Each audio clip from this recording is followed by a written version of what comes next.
বাংলার বুক জুড়ে ছড়িয়ে থাকা এক ঐতিহাসিক নাম ময়মনসিংহ। তবে আপনি কি জানেন এই বিভাগের বুকে লুকিয়ে আছে কত শত রহস্য, গৌরব আর বিস্ময়?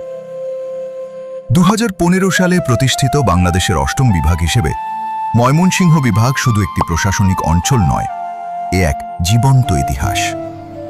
নবাবী আমল, কৃষি আন্দোলন, জারিসারি গানের পীঠস্থান সবই মিশে আছে এর শিকড়ে। এখানে আছে গারো পাহাড়, মধুপুর গড়ের গহীন বন আর বিশাল কৃষিভিত্তিক এলাকা। বালুকা থেকে ফুলবাড়িয়া, ধোবাউড়া থেকে মুক্তাগাছা, প্রতিটি জায়গা যেন এক একটি গল্পের খনি।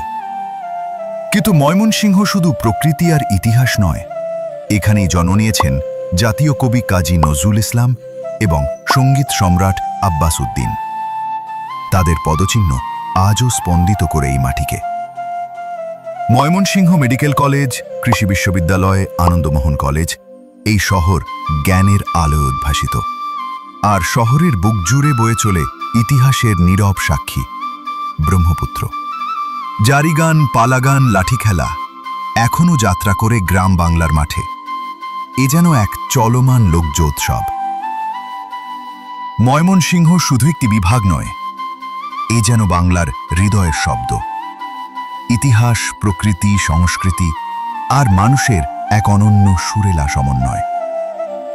যদি কখনো এই বাংলাকে সত্যিকারের বুঝতে চান, তবে একবার ময়মনসিংহ ফিরে তাকান।